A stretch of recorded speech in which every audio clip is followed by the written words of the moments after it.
What is up, bros? Welcome to the All Bros podcast. I am Jonathan. And I'm Caleb. And we're a couple of bros on a mission to give you guys the most detailed movie reviews out there with as little bias as possible. Welcome to the All Bros. This week on the podcast, for 4K Spotlight, we got, honestly, one of my favorite movies from the year to talk about. I feel after this episode, Caleb's going to have some thoughts against me with what I think about this movie compared to the movie that we're reviewing this episode. But we'll save that for later. Fights will be started. Yes, they will. Hello, Sam. Thank you for joining. I know, he was freaking Johnny on the spot with that. Yeah, like, damn. That's why he's our number one fan, man. He's our number one fan. He's got that notification set. He does. I love it. So after that, we actually do have something to talk about with Through the Wall. Some really sad news. So, if you see either of us cry, don't be surprised. Or at least I will. I don't know about Caleb. Caleb doesn't really cry. No offense, Caleb. No, none taken. I rarely ever do. Well, depends on the situation. Okay. All right. Fair enough. And then after that, we'll be getting into our headliner of the evening, which will be our breakdown of Blue Beetle. So hell yes. Yeah. So Caleb, what do you say we get started? I say let's do it.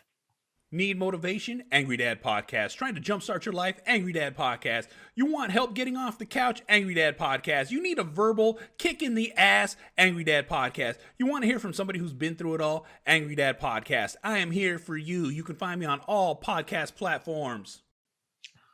All right. So starting off 4K Spotlight, we have The Flash coming to 4K this week. And yeah, I'm pretty excited about this. I know that this movie is very controversial for many, understandable, after everything that Ezra Miller did, and I really hope that they get the help that they need. And yeah, but just looking at it as a movie, I enjoyed the hell out of it. I thought it was a really good Flash movie, and yeah, I had such a great time with it. So starting off, we got the regular 4K release, which I absolutely freaking love this cover. It looks so good. Got, Flash about to take off. I don't know why I did the freaking movement. I'm ready, man. I know some people could see us now, so it kind of makes sense. But that's true. Fair enough. So you got the Flash ready to just did it again. Whatever.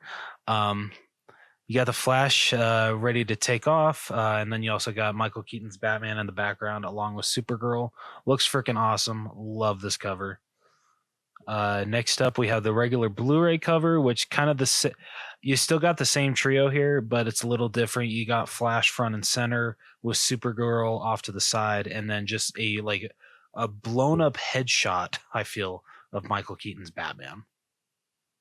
Yeah, it almost makes him feel like he's like an antagonist. It does, which it's very interesting. So yeah, I'll admit I don't love the Blu-ray cover, but I do appreciate that it is different from the 4K. So I do appreciate them actually differentiating the Blu-ray and 4K cover arts, because most companies they'll just do the exact same thing. I mean, Warner Brothers is guilty for doing that for other movies. But usually when it comes to big budget, superhero movies, they'll actually differentiate it. Whereas Evil Dead Rise, it was the exact same for both the Blu-ray and the 4K. Yeah. Dude, you know what I personally would have done that I think would have worked out really well? So I think it's I forget which cover it is. I think it might be Batman versus Superman, but where it has one of the covers where it's Batman, Superman, and Wonder Woman all on the cover. Oh yeah. So I would have done something like that, the same poses, but done it with Flash, Supergirl, and Batman. Yeah, dude, they should have done something like that. That would have been really cool. Yeah, have them universally sized, a little bit like bigger, because right now like it has like it's kind of got a sloppy line, because it's like you got Yeah, Flash that's dead true. center at the bottom, and then it's like Supergirl up and off to the side, Batman's kind of up and to the center, and then like the title's up like top and center. So it's just it's not visually pleasing to the It's eye. not. I agree. It really isn't. But I guess what can you do, right? Other than bitch about it on a podcast. Yeah, exactly. That's freaking us whenever we want to. Yeah, like that's literally us. Like for it feels recently, like for so many Steelbook releases, especially, we're just like we could have done such better cover art, especially Caleb, the ideas that he comes up with for them. But like I'll fully admit, a lot of the Steelbooks nowadays kind of suck. Dude, they have been, at least the ones that I've seen, or the ones that you've sent me and be like, hey, check this one out. Like, that freaking blows. Like I'll fully admit, I don't love the Steelbook for the Flash. I mean, you'll see. You'll see it in a minute. But like honestly, like I think the regular 4K cover is my favorite out of all of these. Yeah, that one. So that was the last one. Yeah, Yeah, that one's pretty freaking cool. yeah, right. Speaking of, there we go. Next up, the Best Buy exclusive Steelbook. I actually like that. Well, god damn it! Apparently, I just suck. Okay, listen. The the cover. I don't like that the title. What is? Does that part come off, the part with the title up top? Yeah, that's just the J card. Okay, so if that comes off, I am actually like really okay with this cover. Son of a bitch. I know. Right, well, I'm freaking like, the only thing that I would change though is that the distorted lightning around the center. I would have made this just like a straight up, like the poster image that they used. I wouldn't throw in that extra lightning. touche. I would have made it a little bit brighter red, like a little bit more vibrant gold. But I mean, the cover itself for a Steelbook specifically, not bad. Like I said, apparently I'm just the asshole. I mean, have I already pre-ordered it? Yeah, duh. Yeah, the Best Buy cover is kind of cool. God damn it. That's it. I quit. Okay. I don't think it does it freaking show in no it does. God damn it. Sorry. I'm trying to find the freaking like inside and back artwork because I think that the back artwork is like really boring. I mean, that's a Like- tough one. Do it like, I think figuring out what the front would look like is super simple. That's true. Okay, It's so just, from what like- I've sorry. Yeah, it's just figuring out the back is a tough thing. So all right, literally, so the back is just like it's literally like this, but instead of having it's literally this, but take away the Flash symbol, and it's just the lightning. just the lightning. Yeah, that's all it is. It's still the red background, but just the lightning.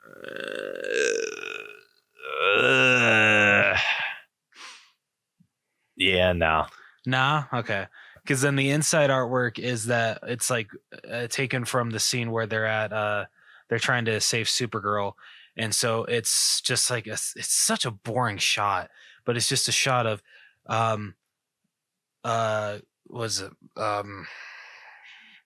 young Barry in the actual Flash suit, old Barry in his like freaking like parka, whatever, and then Michael Keaton's Batman, just like standing right next to each other.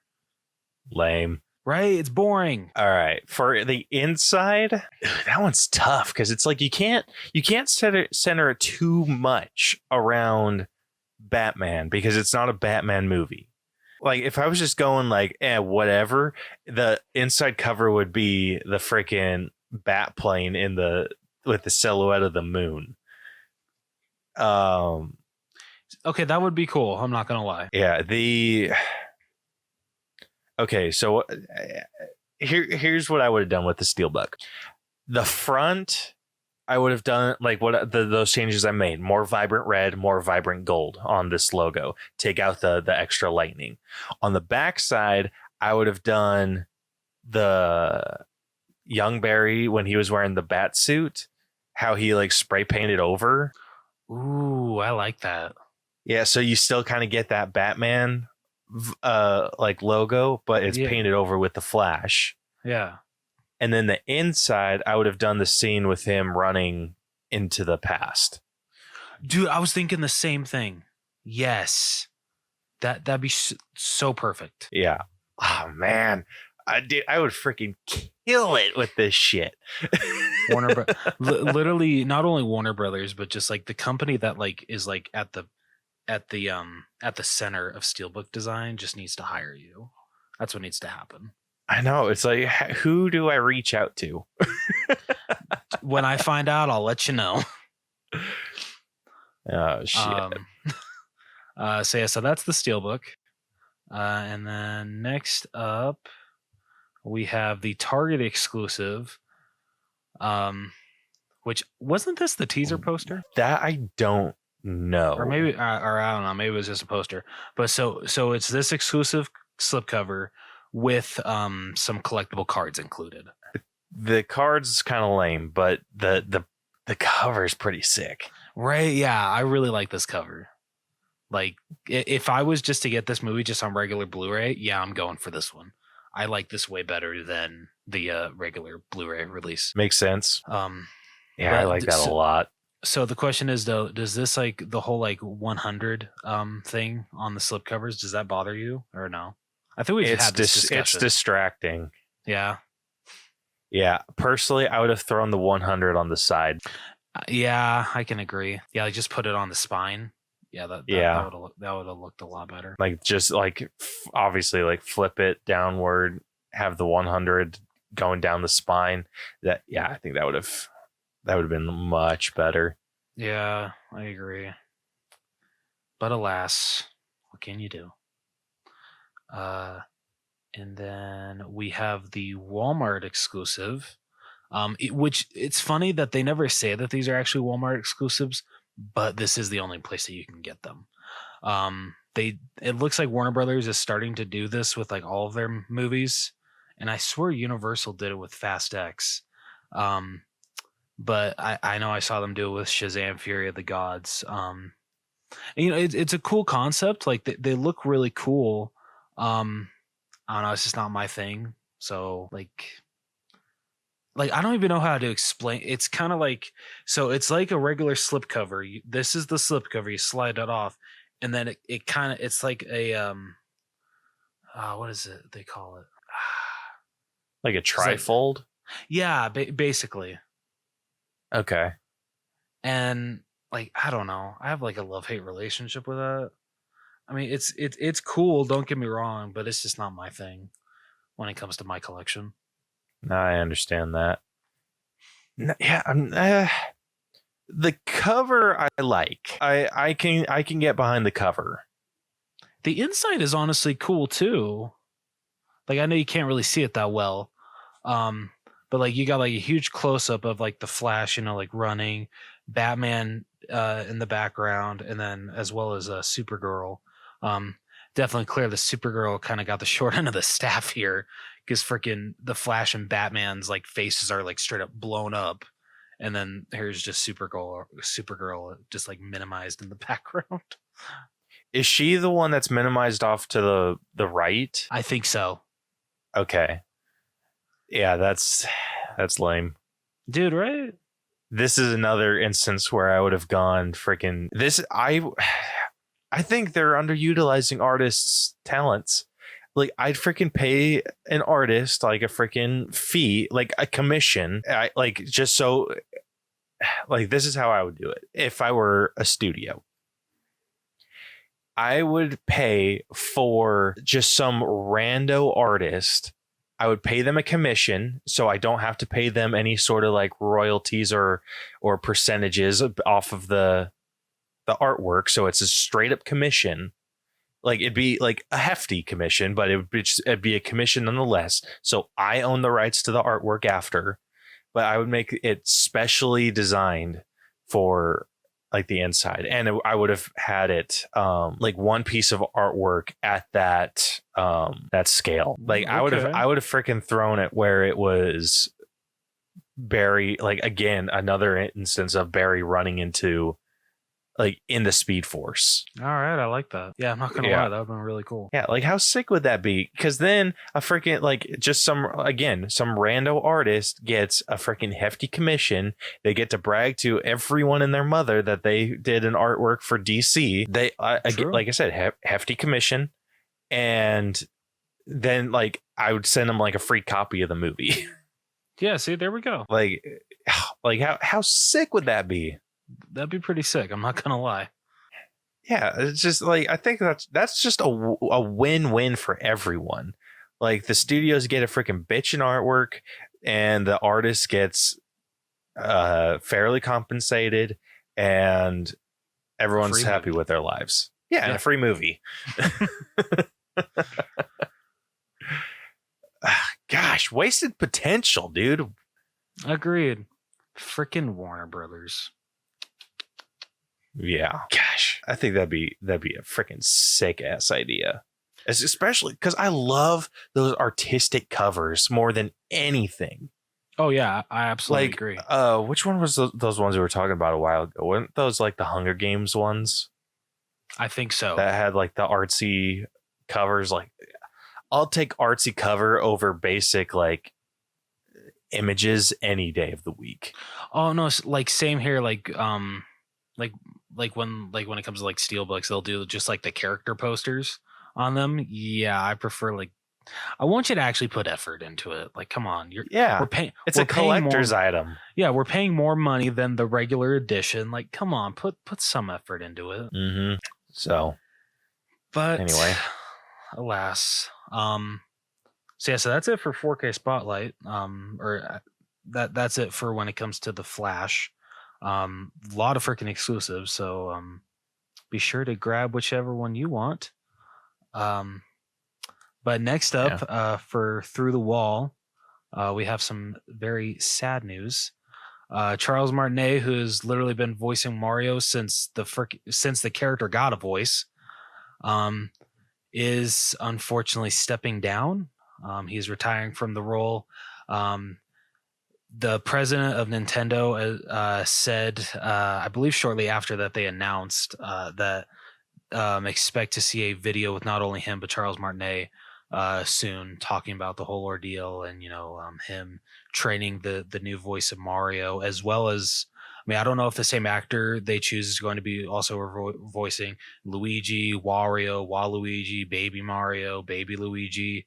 I would hope so, because those voices are very similar. It's just like slight tweaks. Yeah, at least the way that he's explained it. They did release a statement. He is going to be like heavily involved in choosing the next voice. That's awesome. So I'm just curious, very happy with that. Like what made him decide to step down? Like, I'm curious if like it was just like really starting to become strenuous on his voice.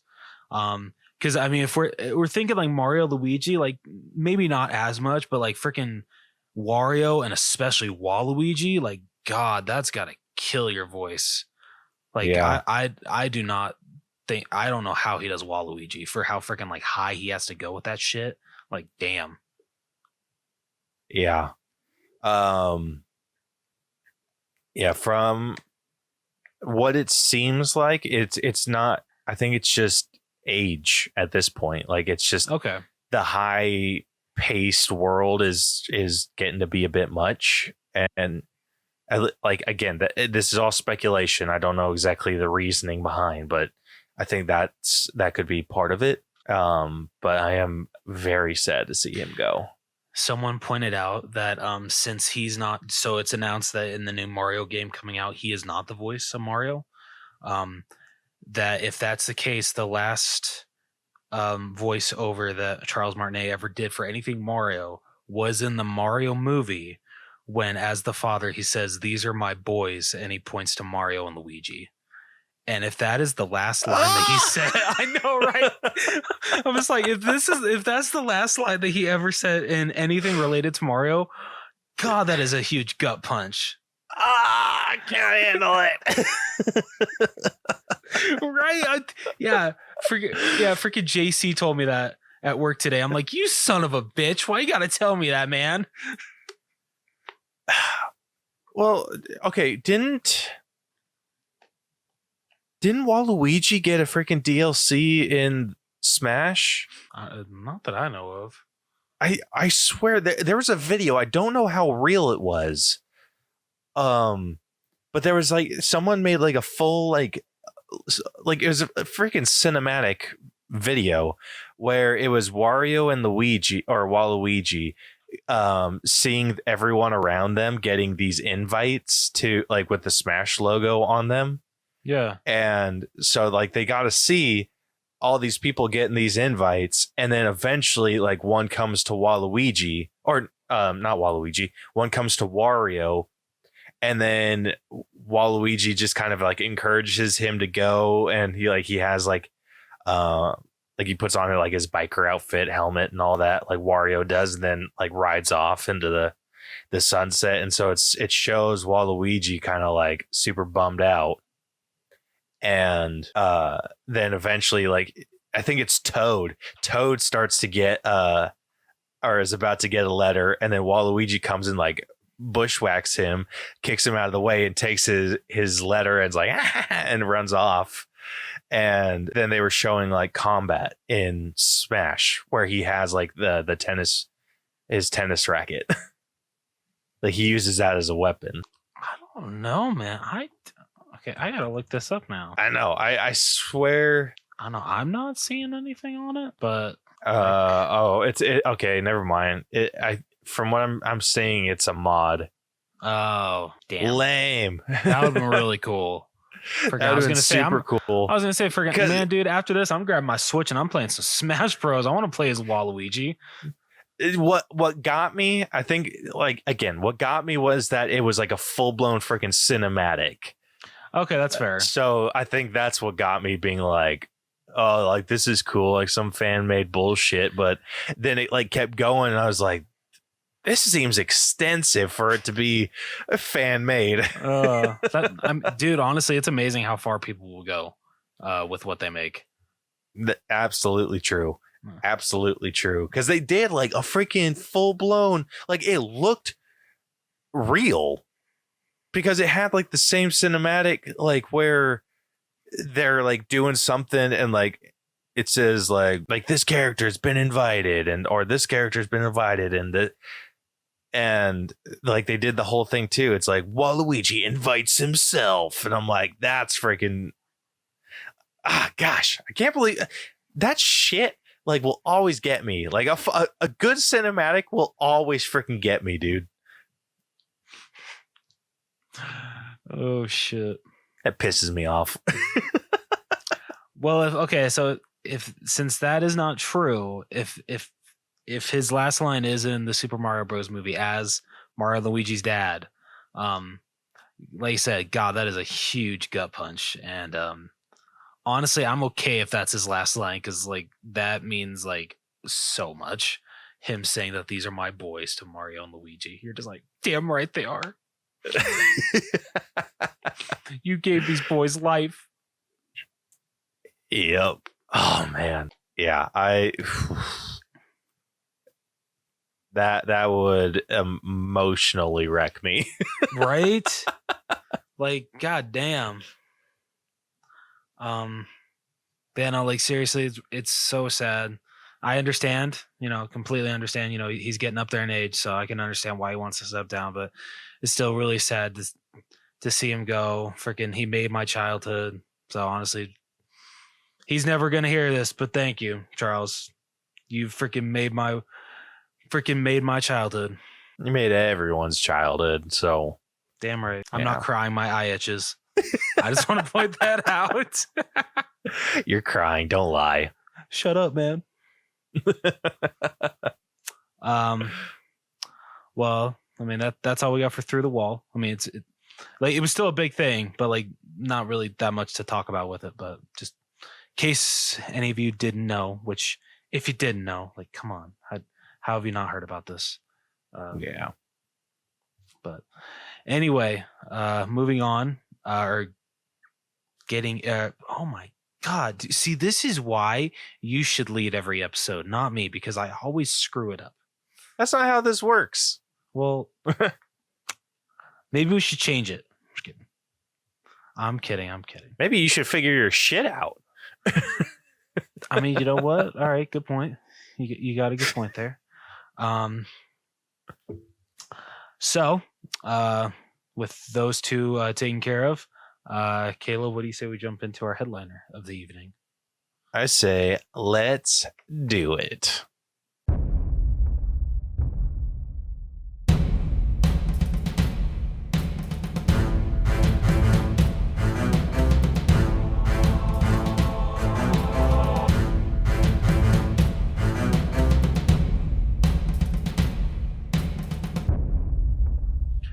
Okay, before we get started with that, I actually want to apologize. Because in that last segment, Jesus. When like I straight up said, "Oh, if you haven't heard of this, if you haven't heard this news, where the hell have you been?" That is such a dick thing to say. Like, come on, Jonathan. Not everyone probably has heard the news about Charles Martinet stepping down from Mario. So I'm going to freaking I'm sorry, dude. Quit apologizing, dude. If I don't know what it is, like if I don't address this right now, I'm gonna feel like a dick for like the rest of the freaking week. Then just feel like a dick for the rest of the week. I don't like feeling like a dick. How long have you known me? So yeah, I'm sorry. If you hadn't heard of it, I understand. But now you guys know. You can go suck a big one, okay? You can go suck a big one. Now that that's off my chest, even though Caleb has to be an asshole about it. I mean, I'll sleep fine. I can tell. I can freaking tell. He'll sleep like a freaking baby. Whereas Absolutely. I'll be tossing and turning all night, being like, "Oh, why did I say everyone should already know that news? God, I'm only gonna get 2 hours of sleep. This is gonna eat me alive." That's me. Shit. Anyway, so headliner of the evening, breaking down Blue Beetle. But before we get to that, Caleb, do you want to let everyone know how we break down movies on this podcast? I would love to, but we did get a question of the week. God damn it.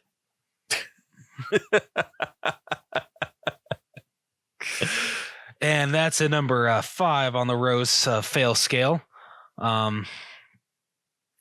So, like Caleb said, we asked a question of the week this week. And the question of the week we asked, and I already forgot it, was what would be your signature battle item of choice if you were given a Blue Beetle suit? I don't know anything about the character of Blue Beetle up until I watched this movie. So I feel I can't really answer this question that well. But I am curious, Caleb, do you have a selection before we get to these answers? Ooh, I've actually given this some like real thought. And okay, so the spoiler alert, the adaptation of Blue Beetle is pretty on point. Oh, okay, that's good to hear. He is able to create a bunch of different weaponry, only limited by his imagination. Usually it's like he keeps it basic at blades, the sonic blasters, and the freaking staples that he was shooting at people. So those are pretty much his standard, like what he's comfortable using, but he's able to create anything, which is really freaking awesome. Yeah. So, I mean, I don't think you need to know a lot about Blue Beetle in terms of that to answer this question. Fair enough. So, yeah, just wanted to point that out. But yeah, that's a great question. Honestly, I think I would probably go the route of like a crossbow.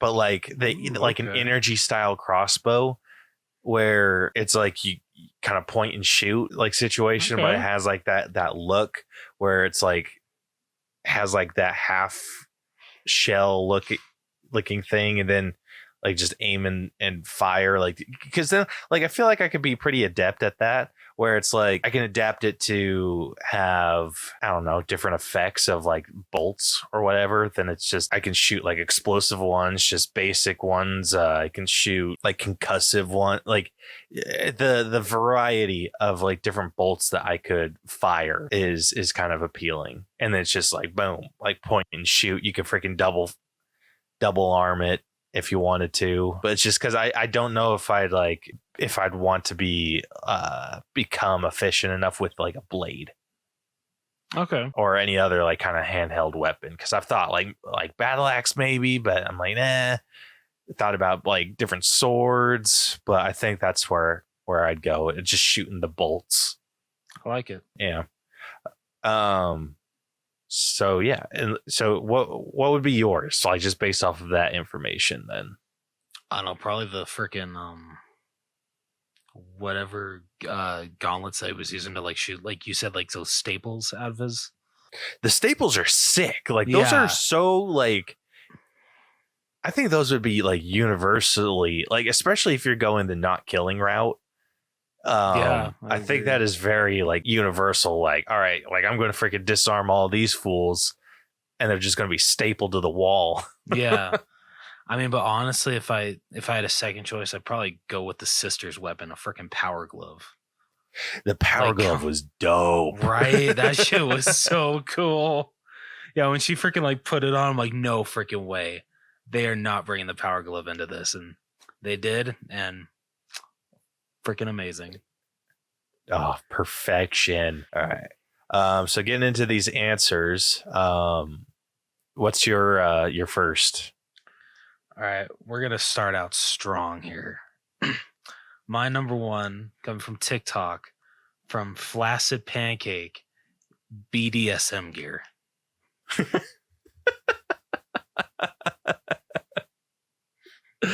Oh. I mean, you got whips in there, you got cuffs, you got like chains. Chains. I mean, you got words that we don't want to talk. Yeah, certain items that we shouldn't talk about on this podcast. We're gonna try to keep it family friendly, at least as best as we can. Let's just say we're not gonna enter the back area of a Spencer's a Spencer store here. We're gonna stay in the like the first part, and we're not gonna go into the back area. So yeah, fair. So yeah, that's my first answer. All right. My first is coming from YouTube. At It's Not Kidnapping If You Own It. Who said, I know, weird, but all right. Okay. Who says mustard gas? Okay, yeah, that's a good one. It's effed up. I know. I said, I'm like, we're going the war crime route. Got it. Yeah, I like it. Yeah, like said, effed up, but you know what? I appreciate it. I guess I don't know if I should appreciate it, but let's go with that. I do. But I mean, I dug it. I dug that. I thought it was an interesting answer.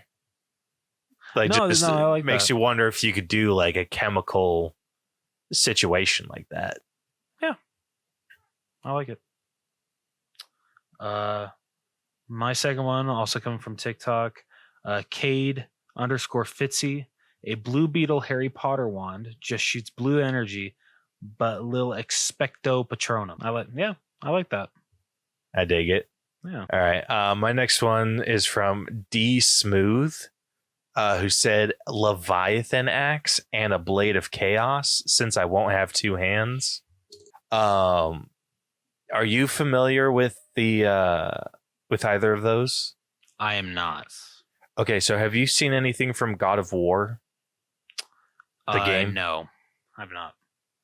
Okay, so there's two different weapons that he has in the first God of War game, the one that came out for PS4. Okay. The Leviathan axe, it's basically like Mjolnir, but it's an ice axe. Oh, okay. So he can throw it, use it, like basically toss it, but then it will like come right back to him once he like summons it. Okay, that's pretty cool. I'm not gonna lie. Yeah. And then the blades of chaos are these massive freaking like honking blades, but they're attached to a chain. Okay. And so the other end of the chain it's like wrapped around his wrists, and so he can like swing them around like a freaking like yo-yo on steroids. Like he could swing those like, and like he can like toss the blades, like use them as like blades, but he can also like throw them. And so like if he throws them, then he can use it to like pierce into stuff and like yank it down. Like he uses it to like throw into enemies. So like the blades will like stab, and then he can like whip them up into the air or like swing them around, or like it's like Spider-Man. Okay. Spider-Man if there were giant ass blades at the end of his webs. All right. Okay. Makes sense. Yeah, and I thought like the idea of seeing something like that with a Blue Beetle suit would be sick. That would be pretty cool. I'm not gonna lie. Yeah. All right. What's your number 2, or is it your 3? 3. Okay. What's your 3? 3. Also coming from TikTok, from Black Panther Forever. I like your name of your channel. They said a Blue Beetle version of a lightsaber. Yes. Hell to the yeah. That would be pretty dope. All right, I changed my answer from what I said earlier with the staples. I want that. That's the type of Blue Beetle weapon I want. Oh, all right. My number 3 is from Jack is Cool. He said a cool Beyblade. Ooh, okay. Like, how sick would that be? That like, would be you just so badass. Like you just get like one on your wrist, and you freaking like yank this energy cord, and then you get like this thing that just spins off and like flies off, bushwhacks a bunch of people, like just knocking them all over the place. Like, I think that'd be dope. Yeah, that would be super dope. Yeah. All right. What's your number 4? Number 4, also coming from TikTok, from Mayonnaise. Love the name. Dual energy pistols with auto lock on. Yeah. Sick. I can get down with that. I like that. Yeah. All right. All right. My number 4, I think I'm going to give to Ben Dover. Ha. Funny. He said a scythe. Ooh, okay. Yeah, I think that would be sick, especially with how his blades already kind of have that shape. Yeah. So I think a scythe would work really well for like a character like him. Agreed. All right, my 5th one would be from Zay. I think I'm saying that right. Yeah, Zay. And I've never played this game, but like honestly, from what I've seen, this just sounds cool. Ray gun from Black Ops Zombies. Yeah, so those weapons are pretty sick. Like they just annihilate anything in front of them, so it's like the weapon to have. But Nice. it's a very limited ammunition on it. Damn. So you only get like a few shots, but the shots you make just freaking annihilate anything in its path. I love it. Okay, that's badass. Yeah, so that's a great choice. All right, my next one, and I don't know if he meant it this way, but this is from Lucas Gensberger, who said a hidden energy blade. So there are two thoughts that I had behind this, where it was like a hidden blade, like Assassin's Creed, or I was also thinking like the energy swords from Halo. Ooh, okay. So the way that he words it, hidden energy blade, makes it sound more like Assassin's Creed, which if you're choosing like a stealthier route, like if you were to choose a stealthier route with your Blue Beetle suit, like I think that would be an excellent decision. Yeah, I can definitely agree with that. And then if you're not and you're going the Halo route, like that would be freaking sick too. That definitely would. Yeah. So that's my number 5. So yeah. So thank you to everyone that answered our question of the week. We really appreciate it. Yes, we do. But without further ado, let's get into this breakdown. Caleb, you want to let people know how we break down movies on this podcast? I would love to. If you are new to our breakdown system, we have split movies into 8 different categories that we individually score to come to a final All Bros letter grade. The 8 categories that we score are story, writing, acting, character development, effects, music. Damn it, I forgot to change that one. Costumes. And then we give it our own personal score at the very end. All of those numbers get magically added up and spit through our algorithm and give us a letter grade to compare this movie to others of a similar grade. So yeah, it is kind of based off of the Schoolhouse rules with that. So just so you guys are aware of that. But yeah, if you have not seen Blue Beetle, spoiler alerts ahead. Rose is about to spoil the entire freaking movie for you. So definitely go check it out, and definitely stop listening if you're going to go check it out at all. But without further ado, our favorite segment that we like to call Reading with Rose. No comment. In a remote frozen tundra of Antarctica, members of Cord Industries, led by the company's co-founder and CEO Victoria Cord, managed to locate an ancient alien artifact known as the Scarab. Meanwhile, Jaime, thank you. Sorry. Jaime Reyes returns to his hometown of Palmera City after graduating from Gotham Law University, only to learn that his family is facing eviction from their home due to financial difficulties. Jaime's sister, Milagro? Is that right? I should probably pull this up. I probably should have paid more attention when I was watching this movie of how they pronounce names. Milagro. Thank you. Manages to get him a job working at Victoria's mansion. However, both of them are fired after Jaime, right? Yep. Steps in to stop a confrontation between Victoria and her niece Jenny. Jenny later tells Jaime to meet her at Cord Tower the next day to discuss a job opportunity. The next day, Jenny finds that Victoria is using the Scarab for her one-man army corps projects. She steals the Scarab, and avoids security by giving it to Jaime hidden inside a Big Belly Burger to-go box. At home, Jaime's family convinces him to open the box containing the Scarab. When Jaime touches it, the Scarab activates and fuses with him, creating an armored suit. Jaime later goes to find Jenny for answers, rescuing her from Victoria's armed forces. She tells Jaime that the Scarab is a sentient weapon, and it has willingly chosen Jaime to be its host. With the help of Jaime's uncle Rudy, Jaime and Jenny break into Cord Tower to retrieve a smartwatch that once belonged to Jenny's father Ted, but are attacked by Victoria's bodyguard, butcher this, Ignacio Carapax? Yep.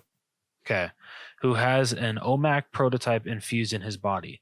The Scarab, revealed to be named Kajida, temporarily takes over Jaime's body and battles Carapax. Rudy and Jenny help incapacitate Carapax, then escape with Jaime to Jenny's childhood home. Jenny uses Ted's watch to activate his secret laboratory and reveals to Jaime that Ted was originally a vigilante named Blue Beetle who spent his life studying Kajida before mysteriously disappearing, leaving his company in Victoria's hands. When they notice Victoria's helicopter flying toward Jaime's home, Jaime summons Kajida and returns to protect his family. As they escape, Jaime's father Alberto suffers a cardiac arrest and dies, distracting Jaime and allowing Carapax to capture him.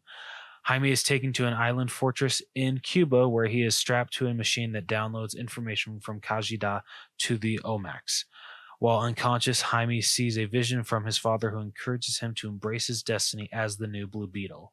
Jaime awakens and escapes as Carapac's OMAC suit activates and evolves into a more powerful form. Jenny and Rhea's family uses Ted's bug ship and its weapons arsenal to storm the island. Jaime reunites with his family, then encounters Carapax and battles him. Jaime nearly kills Carapax before Kajida reveals to Jaime memories of Carapax's enslavement by Victoria for the OMAC experiments, including Carapax's mother's death at Victoria's hands, leading Jaime to spare him. Carapax rebels against Victoria and sets his OMAC suit to explode, destroying the island as well as himself, taking the terrorists with him as vengeance for his mother. Damn, that was like out of nowhere. They call her a terrorist. Like, Jesus. Like, damn. As the Reyes family escapes from the island, they take him to mourn Alberto. In the aftermath, Jenny becomes the new CEO of Cord Industries and promises to repair the damage caused to the Reyes family, helping them rebuild their home. As the neighbors gather around the remains of the Reyes family's home and provide support, Jaime shares a kiss with Jenny, then offers to fly her to the Cord estate. In a mid-credit scene, a distorted recording from Ted is broadcast in his laboratory, attempting to inform Jenny that he is alive. In a post-credit scene, a clip from the stop-motion version of El Chapulín Colorado is shown, which Rudy used to distract the Cord estate guards. Damn, I didn't stay for that part. Oh, you didn't? Ah, damn. No. It was funny. Was it good? Oh, yeah, it was hilarious. Damn it.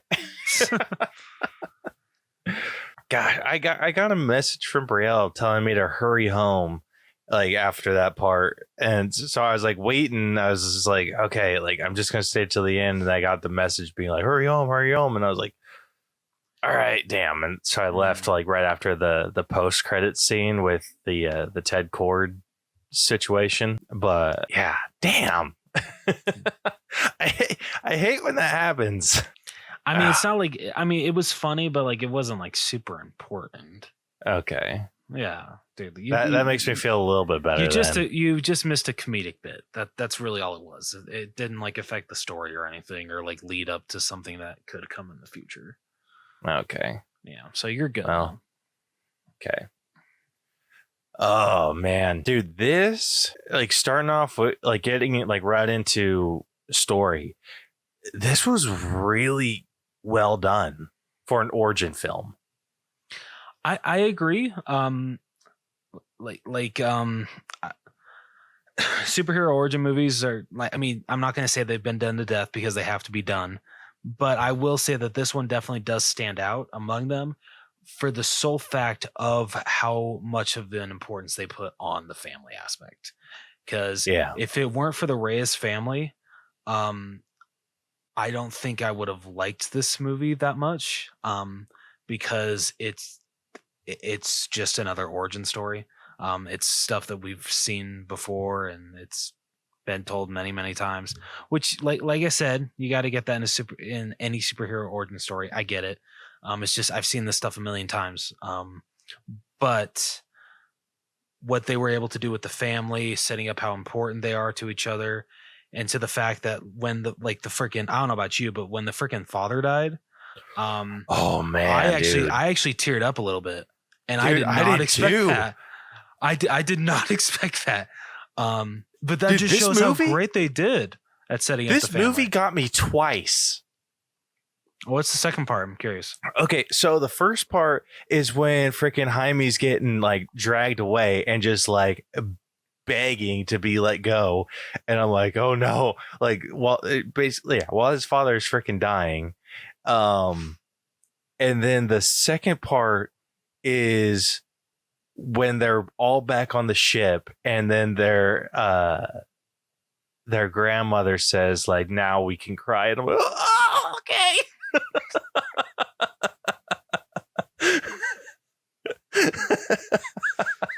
You heard her. Yeah, dude, that, like, because I was all freaking jazzed. Like, after that scene, I was just like, gosh, like, I'm freaking like riding a high right now. And then they freaking hit me with that, and I'm just like,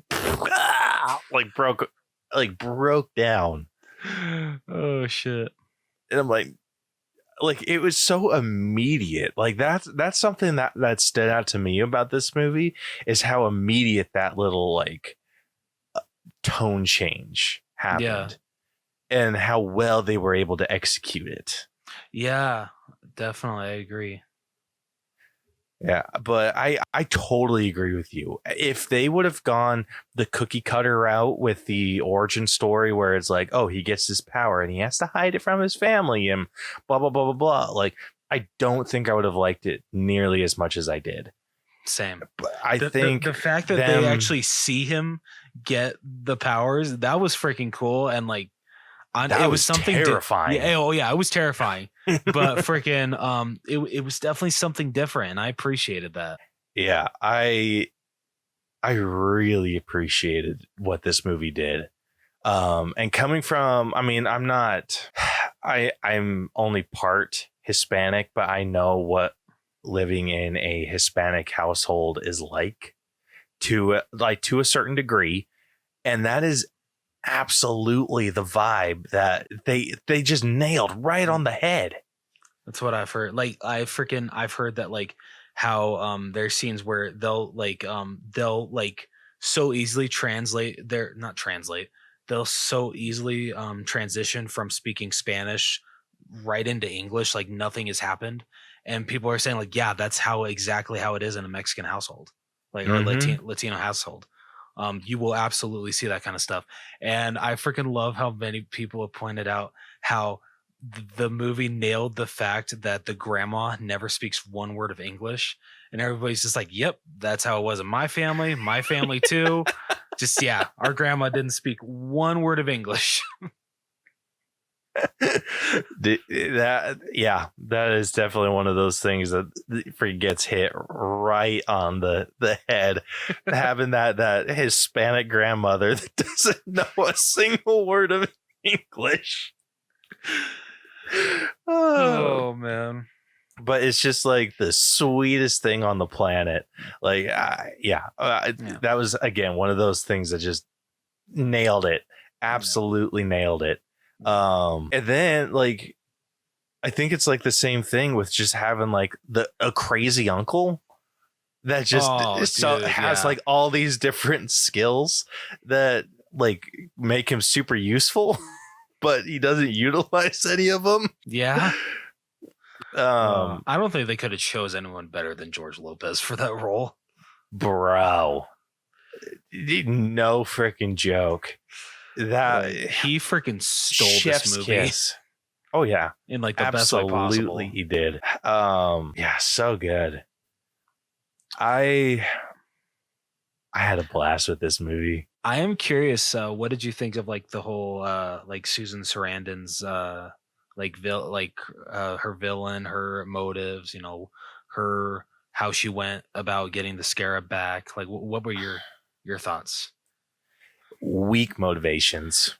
Yeah, I feel that's like one of the biggest like weak points that I could point out with this movie. Just this is one of the weakest villains I've seen in a while. Yeah, at least with her. What's his face? Carapax. Carapax was cool. He was. No, I definitely agree. And like honestly, like. And we'll get into this with acting, but like I don't blame Susan Sarandon at all. Like I feel she's fantastic. Yeah, she did. I mean, she's fantastic in anything she does. So with what she was given, what we got from her, like I thought it was all right. It was decent, but I've seen way better villain arcs in the past year than we got in this movie. Yeah, I think getting a good villain without doing like a super crazy deep dive into that villain, like it's like how do you get them? Like you just need. How do you get us to care about a character like that? That's a good point. I mean, like honestly, given the choice of like, oh, hey, do you want them to really set up the Reyes family, just show how close they are and just how much they mean to each other? Or do you want an actual like amazing setup for this villain? You'll understand their motives and just like, it'll be like the best villain that you've seen in a while. I'm absolutely going to go with the family, because you hardly ever see that in a superhero film. You never see a family that has that type of connection. Yeah. Honestly, like what I would have personally done is I would have made Ted Cord a much bigger part of this movie. I can definitely agree with that. I think I would have given her more of the motivations of maybe like self-preservation or something like that. Like given her a reason to create this basically a super soldier, and have it be a situation like she's, I don't know, like she's experienced some past trauma with like maybe her like kind of throw it like an Incredibles situation or Incredibles 2 situation where her family was like obsessed with the original Blue Beetle. I forget what his name is, something Garrett, like I think it's Dan Garrett or something like that. So have it so her family is like obsessed with the original Blue Beetle, the one that actually was wearing the scarab, and have it be where something happened. Her parents were taken out, and so she just kind of grew up in fear and resenting, or I don't know, just like feeling like she needs a guardian in her life, and trying to recreate that, because obviously Dan Garrett's gone and the scarab, it hasn't chosen a new host. Yeah. And so it's just like she's defenseless, and it's all like, maybe I wouldn't even take like done the whole taking the parents out thing. Maybe it's just like something happened in her life where it was, I don't know, like a hostage situation, but then the Blue Beetle comes in to save the day, the OG Blue Beetle, and then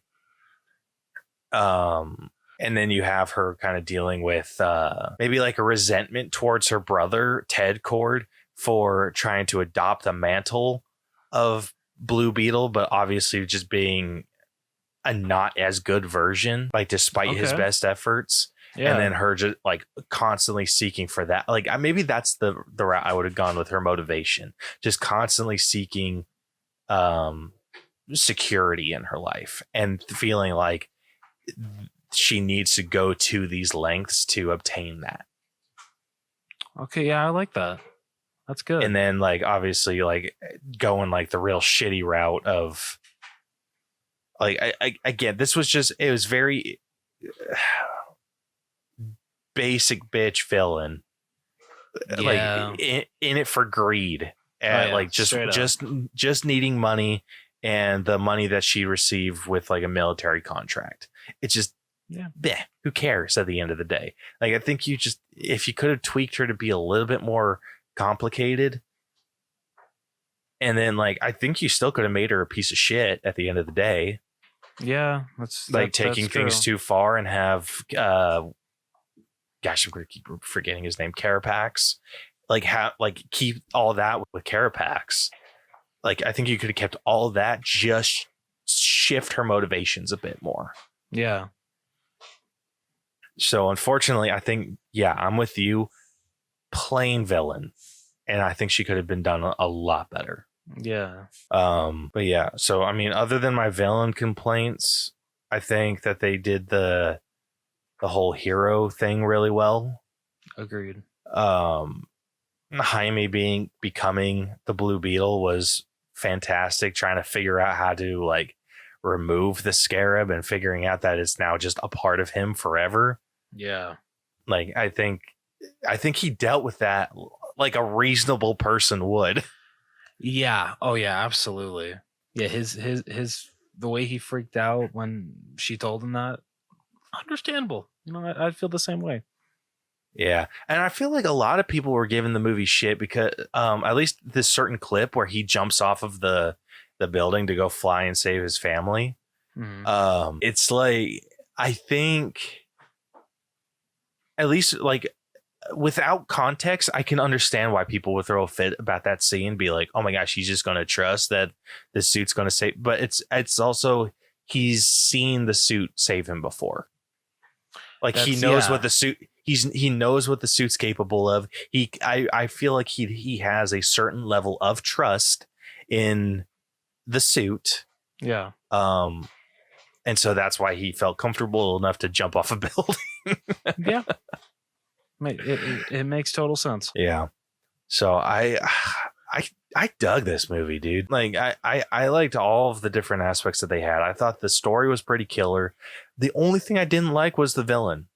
And that's not a big complaint. Like the big villain was crap.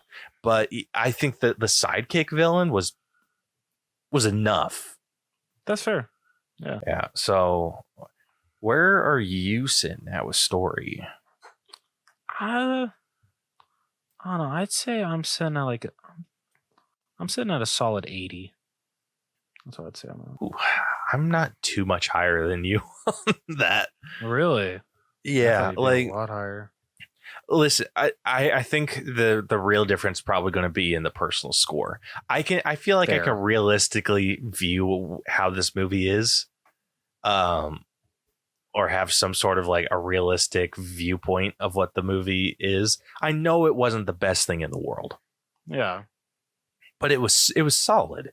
It was super solid. No, I had agree. a fantastic time. So yeah, I think I'm sitting more around like an 83. I like it. All right, moving on over to rating. I'm higher. Honestly, I am too. The writing for this was just fantastic. Seriously, especially for me, the writing for his sister and his grandma.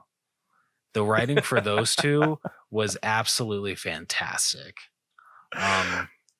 Dude, like when she finds out that her grandmother fought in some sort of like revolution, and she's just like, what? And I laughed my ass off because I feel like that's another thing that like you can learn some crazy shit about your grandparents, especially if they're like the first generation immigrants, like, or grew up in like some crazy country where there was like a revolution to be fought. Like crazy shit happens, and you can learn some wild stories about your grandmother. It's true. And that just, I don't know, it tickled my funny bone in a way that I was not expecting. And I loved it. I'm trying to think of like some other stuff. Oh, the dialogue with Jaime and Alberto in the other plane or whatever you want to call it. That was heartbreaking. Good God, that freaking destroyed me. That was so great sad. Right it really was. Yeah, that was wow. Yeah, that was an emotional scene, and just, oh man, freaking gut punch. Right. For days. Trying to think. I think the only, like, out of the entire cast, I think the only person that wasn't given the best writing was maybe Jenny. Yeah, I can definitely agree with you there.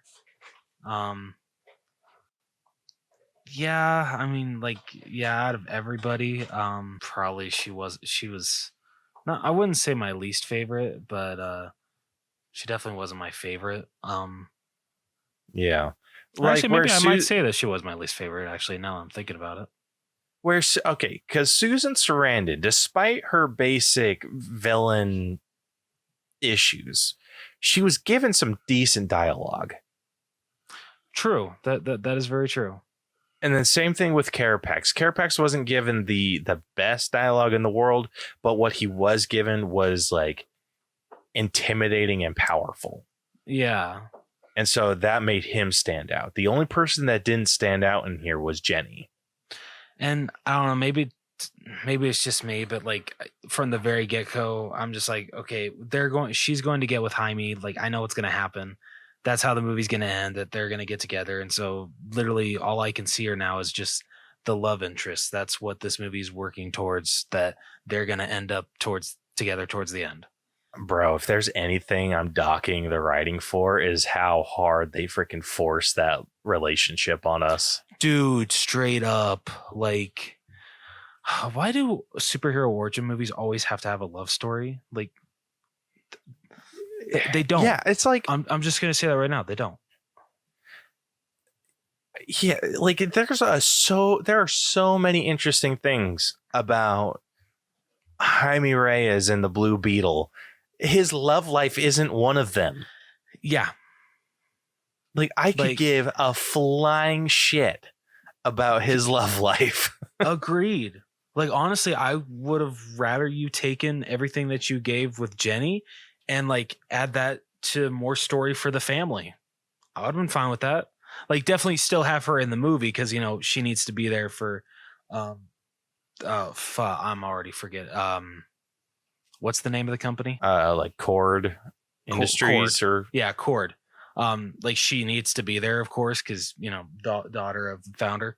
But yeah, let's take it out like Jaime, you know, trying to get with her and like just add that more to like the family story, because freaking when he's like going back and forth with oh, should I send this text to her, and when it says, oh, I'll take you up on that offer, I'll see you tomorrow, I'm all thinking she already said show up tomorrow, I'll give you a job. She never said, oh, you know, if you want to take me up on this offer, shoot me a text.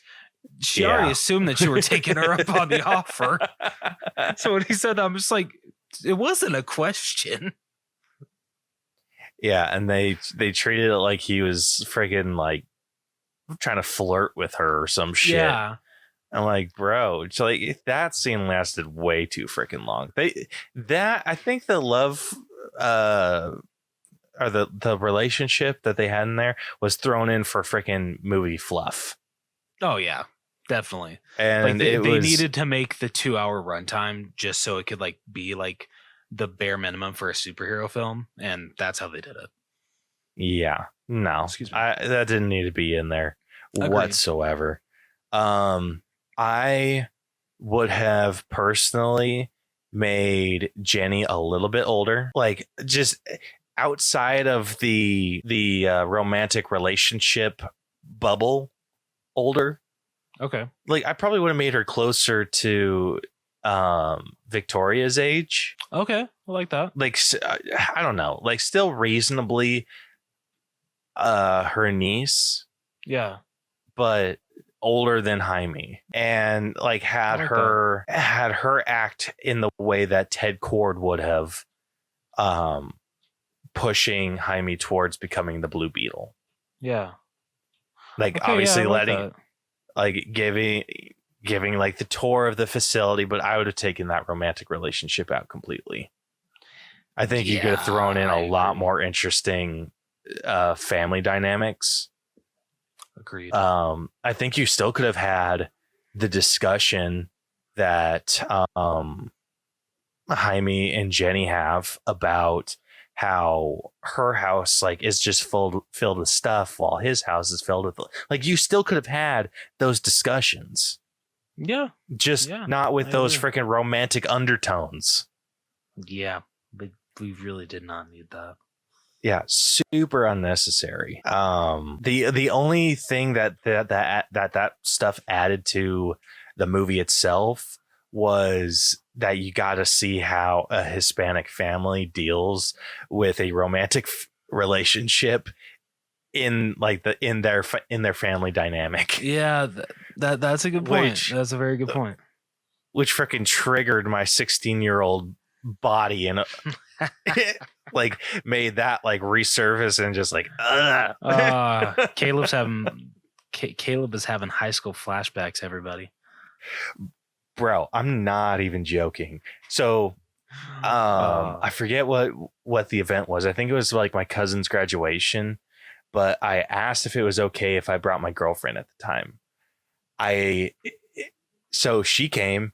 We we hung out like the entire time. And then while we were walking out, I was holding her hand, like trying to be like sweet while we were going out to the car. I swear I remember this event. Were you there? I think I was. Have I told you about this? No, I think I was there. We're talking about my cousin's graduation, right? Yeah. Were you there? I thought I was. Or am I thinking of a different event? Okay, the question is, was the girlfriend, did it start with an A or an S? A. Yeah, I think I was there. You were? Okay. I was never remember that then. I was never there for anything with S. I don't know why we're like using the freaking first letters. I don't know if Braille's gonna ever hear this. Because if anyone that knows me hears this, that's true. I want there to be some sort of plausible deniability. All right, fair enough. Okay, so we'll keep doing this. So I don't think I ever went to any events with S. But okay. I didn't really hang out with S all that much. That's a good point. Yeah, like there was a couple times. Caleb was definitely, it felt more so into A. Okay, well, hold up. I was into both. Okay, all right. Like, okay, I don't want you to make me sound like an asshole. In case either S or A ever listens to this episode. Yeah, like he just wants to get the facts straight. Oh my hell, I can't. Dude, I really hope my wife isn't listening right now. I was really into both, but S never wanted to hang out outside of like in public, and I don't know what the deal was with. Yeah, I don't know what the deal was with that. It was always like she wanted to hang out at her house, or she wanted to meet up, but then she'd like have some excuse to not. And I'm like, all right, whatever. So that I think that was the situation there. But yeah, A came and hung out with me a lot more.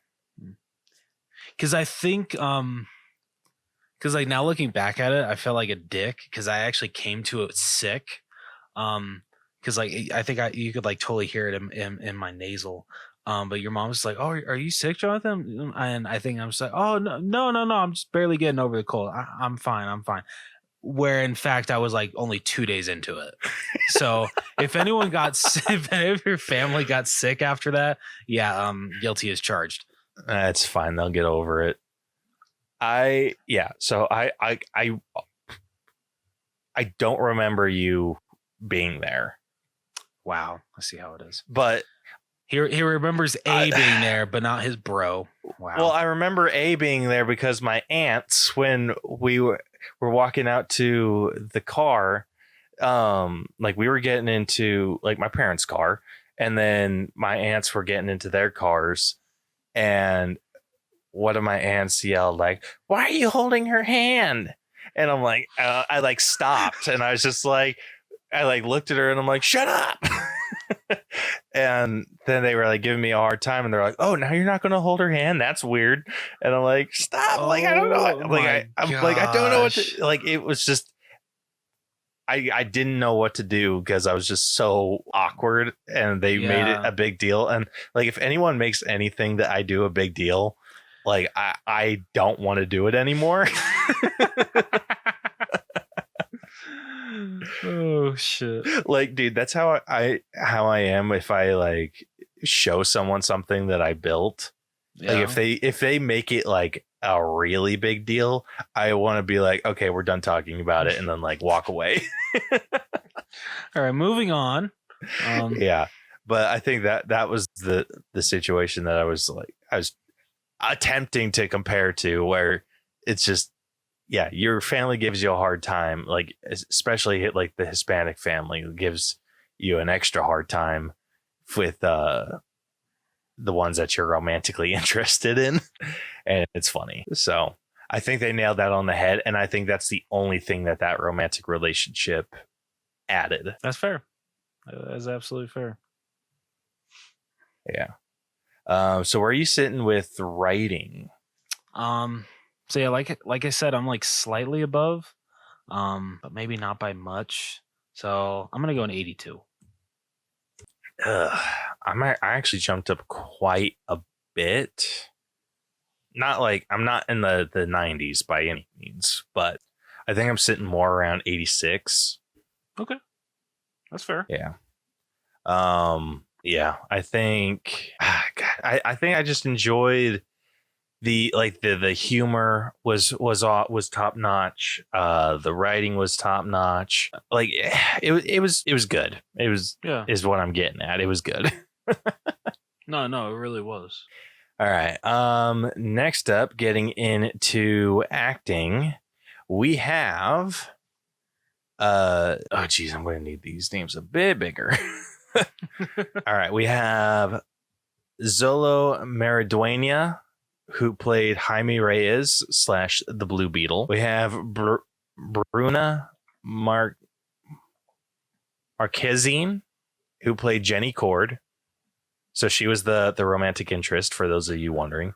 Kale's favorite character. Yeah. All right, we have Becky G, who did the voice for Kajida, who was the Blue Beetle AI, I guess. That freaking blows my mind. But that's freaking awesome. Okay, I don't know who Becky G is outside of this movie. Power Rangers, the Yellow Ranger played Trini. Oh, from Saban's Power Rangers? Mm-hmm. Yeah, from the movie.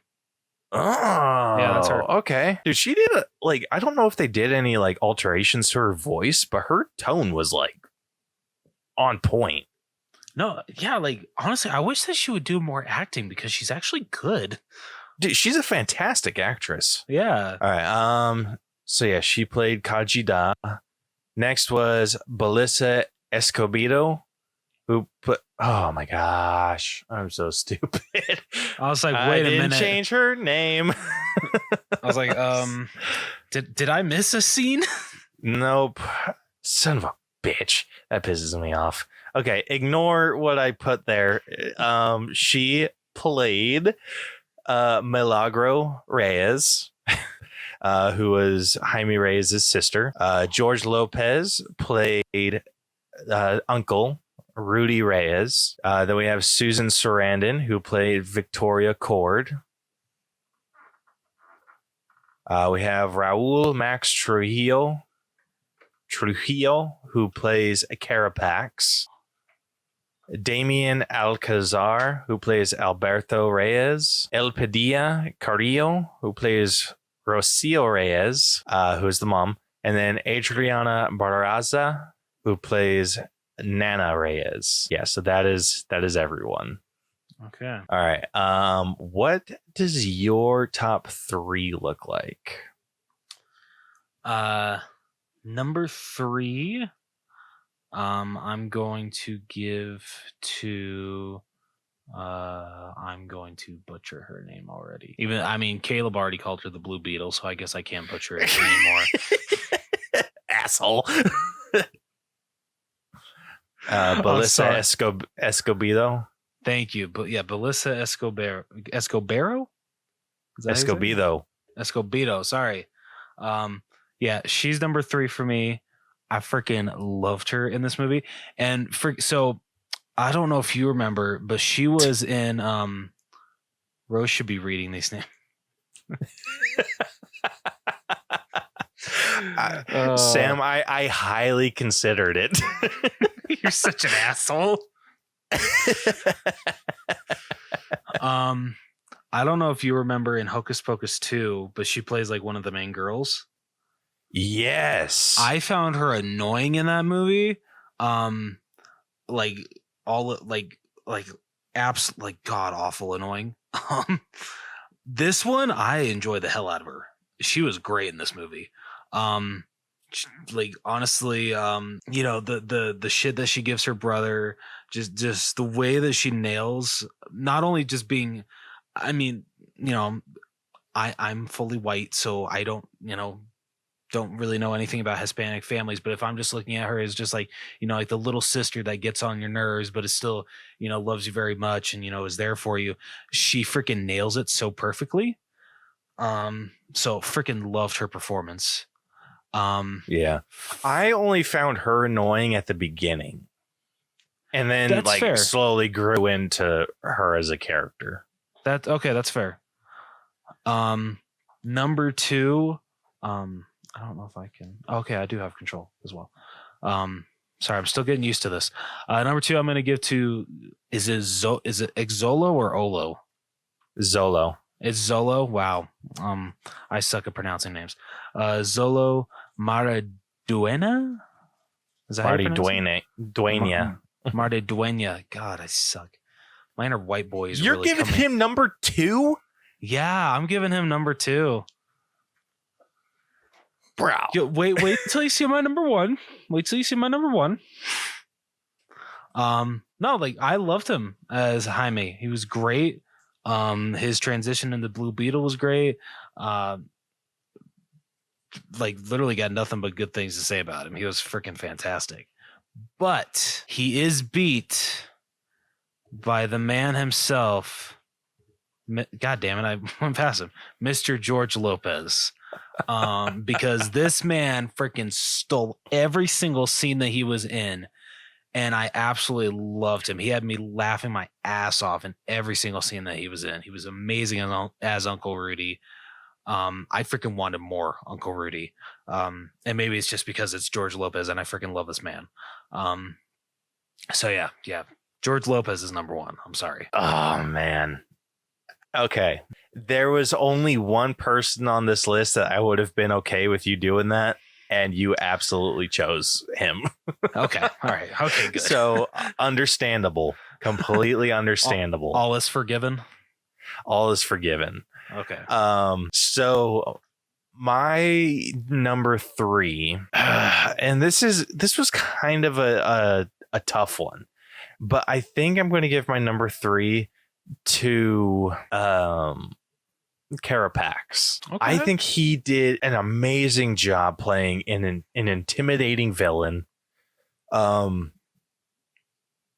attempting to give Jaime a I don't know, like what he viewed as a lesson. So I mean it was a tough one. It was a tough lesson, don't get me wrong, but Straight up. I think ultimately, he did a really good job at pulling off like the bad guy vibe without going so overboard. Yeah. And then when he like the ending, when he takes Victoria and like drags her into the fire after blowing them up, like that was just, that was insane. I did not expect that. That was insane. I know that was, dude, that somehow that felt more brutal than like just straight up killing her. Oh, same here. Oh yeah, I agree. I was like, literally being dragged to your death. Mm-hmm. Like wild. Absolutely wild. My number 2, though, I am going to be giving to George Lopez. Okay. I loved his performance. Thought he was absolutely hilarious. Everything you said. And then my number 1, I have to give to Zolo Mariduena, who played Jaime. I thought he's easily my favorite character from Cobra Kai. And I think he gives a fantastic performance. Like everything that I've seen him do and be in, he can give emotion so well. And I think he nailed it with this. Like I said earlier, the scene where he's getting dragged away while his father is in cardiac arrest, like, is just heartbreaking. And that's like has so much to do with his performance in that scene. Agreed. Yeah. So yeah. So where are you sitting with your acting score? This is definitely one of the highest for me because freaking everyone brings their A game here. Like everyone is so good, especially all of the Reyes family. They're just so much fun to watch, to interact, and just yeah. So honestly, I'd probably say like, I'm gonna go an 86. Yeah, this was so close to cracking 90 for me, but just didn't quite get there. So I'm actually going to be sitting at like an 89. Yeah. I thought everyone's performance here was fantastic. I I think that everyone brought their A game. And like I said, I think the only people that brought it down for me was maybe Jenny Cord, but I don't know if that was because she was given kind of shit to do or kind of what the deal was with that. Fair. Yeah, so that is definitely where I'm sitting with that. All right, moving on over to a character development. This was interesting in terms of character development. How so? So the early motivations was Jaime felt like he was. I mean, everyone kind of said he was meant for more, right? But his ultimate goal was trying to get his family out of the situation that they were in. Mm-hmm. And I don't know if they pulled off that story that well. I think this was more of a shift in where the story was going, where it was him trying to get himself into a situation where he could provide better for his family. And then, like I said, shifted into him trying to accept his role as a hero. Yeah. And then like eventually he did that. And so it's just like the motivation or like what kind of pushed him forward was always protecting his family. And his family was well protected. It's just, like I said, this is a tough one to score for me. No, you raised some very good points. Yeah, and out of all of these, I think this might be my lowest score, unfortunately, because I don't know if they developed the character all that much, because he was consistent in his viewpoints. Like he was consistently like on team family. Yeah, I feel the way that I'm looking at his character development, it seems that a lot of his character development like happened before this movie even took place, like before we saw the first scene. So we're kind of trying to catch up with who Jaime is as a character. I mean, you know, we see how close he is with his family, and of course we see what happens of how he reacts to his, you know, his dad passing away. And so that's great character moments right there. But I can definitely see where you're coming from. Just like I said, it feels like throughout the whole movie we're trying to play catch up as to where we've like all of his character development that got him here has already happened, but we're still trying to, I guess, what's the word? I don't know the word I'm searching for. So I'm just going to reiterate what I said. Like literally, we're playing catch up throughout the whole movie as to where he is throughout the whole movie as a character. It kind of feels like that's fair. It feels like it started already with chapter 1 of a book, and we got no prologue. Like a prologue was absolutely absent. Yeah, I can definitely see that. I mean, but despite that, I think what they like after the shift in where you think his character is going, I think it does do a pretty decent job. It's not anything special though. Agreed. So I mean, where are you sitting with this? I mean, honestly, I'm probably with you. Like probably like the lowest score. Honestly, I'm sorry to say, I'm probably sitting at like a 78. That's actually exactly where I was sitting too. Oh shit. Okay. Well, there we go. All right, I don't feel so bad anymore. Yeah, like while you were talking, I was trying to like decide, but yeah, it was good, slightly above average. Like, I can't even say slightly above. It's barely above average. Yeah, it's just it's movie origin syndrome, where you have a character that's the same at the beginning that he is at the end. Yep. And while it's not necessarily a horrible thing in a superhero origin movie, I kind of expect a little more. Yeah, like I mean, I feel like there's some instances where that can be the case, that where it's done better. You need to challenge that belief though. Yeah. Like yeah, he did. absolutely agree. I don't think he ever like faltered with that. Even when Carapax was like, your love and your family makes you weak. Like, I think that should have been something to drive his character a bit more. Maybe like he was trying to push his family away, but Yeah. it just seemed like he was still very heavily reliant on his family, Yeah. which not a bad thing. It's just not where the character where I felt he should have been. Yeah. No, yeah, I absolutely agree. Yeah. All right. Moving on over to effects. This was damn good. No, like seriously, and for the fact that the budget was only like 105 million, like these were really good. Like for a superhero movie, that is a super low budget, and I was shocked of how good the effects were, especially on the suit. Like God, the suit looked fantastic. Yeah. I think what got me is they had a freaking practical suit. And I think that helped so much. Oh yeah, oh absolutely agreed. So I think, yeah, well, I mean, you can't beat practical. There's nothing you can do to beat practical.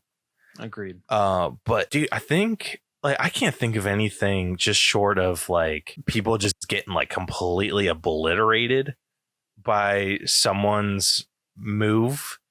Like when the sister was like backhanded the dude with the power glove, like, and he just went like flying up against the wall. Like that was freaking awesome. That was. There wasn't like I can't think of any like the freaking stunt work in this was incredible. It was so good. Yeah, so got to give some major props to that. But yeah, I mean the special effects too, like they looked amazing. Yeah. Dude, when he was transforming into the suit for the first time, that was straight out of a freaking horror film. Dude, seriously. Freaking when it like started to crawl up to his mouth and like take over, like start going inside of him, freaking remind me of the freaking Matrix. Like I'm like, oh God. Yeah. Dude, no joke. And it's just Exactly. did not like it, but I loved how they handled some of those scenes where he is like panicking and he like grabs like a family picture and he like looks at his reflection and his eyes are like orange and just kind of like growing, and then all the like the stuff, it looked like it was burning him. It did. And like so he's like sitting there screaming and everything and then like flipping out, and like I was horrified. Same here. But yeah, I mean, even when like the suit was in like obvious CGI motion, it didn't look bad. It honestly didn't. Like even when Carapax is like, it's Carapax, right? Yeah. Even when he's fully suited up, like honestly, that still looked pretty good. And like I said, the fact that the budget was, I looked it up, 104 million. Like that is I feel really low for a superhero film, and the fact that the effects were able to look this good, that's incredible. That is absolutely incredible. Yeah, especially compared to the freaking Flash. Like, holy crap. Well, you got to throw the Flash under the bus. Okay, the Flash, you can't tell me, like, we freaking had a big old discussion about this. The Flash's effects freaking sucked ass. So I no, remember it's what Andy Muschietti said, that they're supposed to look like that, because that is bullshit, and he knows it. We're supposed to see how Barry sees everything. That is bullshit, and he knows it. He knows that is absolute horse shit. Oh man! In a movie where there are two people that look exactly the same, you shouldn't have one that's obviously CGI. I mean, I feel when they're in motion, yes, in some part. Okay, sorry, getting off tangent with the Flash. There are points where I'll fully admit that, like, young Barry doesn't look so great. But I feel that there are also parts where they're standing next to each other or interacting that I feel it actually looks super, super good. Yeah, I agree. Guess what? They're standing still, Rose. That's not hard to do. Oh, fine. Nice try, though. Thanks, man. I appreciate that. But the only scene that I will point out as maybe like on the jankier side, and I wouldn't even say it was janky. I'd say it was pretty on par with like any of the Iron Man movies. Is when he gets blasted out of the wall by Carapax, and then he like comes and flies up, and he has like his wings. Like he was like super quick to kind of like fly up and be like, "What was that?" And I think that was like the only scene that stood out where I was like, like had a hint of like, meh. Everything fair else enough. though, like looked really good. Yeah. And I mean, I hope that they were able to use the practical suit. Like if they didn't use the practical suit for a lot of those scenes, I would be shocked. Yeah. I would definitely agree. But yeah, I think something that also helps is all of his weapons were energy based. I mean, other than his blades. But I think that maybe helped too. Like having the wings, because it's like, yeah, they're energy wings. They have to look fake. Yeah, that's true. So I think that might have helped a little bit. And then like again, the stunt work. I know Zolo, he does a lot of his own stunt work for Cobra Kai. Oh, and awesome. I think he did a lot of the stunt work for this film too. That's freaking awesome. Yeah, and it freaking shows. Like, oh yeah, the physicality behind the character. Like, I love what he's doing, all the like the flourishes with his when he gets like the blades. Yeah, and he like when he has like both like the hand blades, and then he like puts them together to form that big ass giant one, and then he's doing all the crazy moves with that. Like the way he like glides it across the floor. I mean, they show this in the trailer, but when he glides it across the floor and then freaking like kicks it back up and puts it over his shoulder, I'm like, all right, yeah, that's badass. That is super badass. So I honestly, I'm fairly high with the effects score on this. How?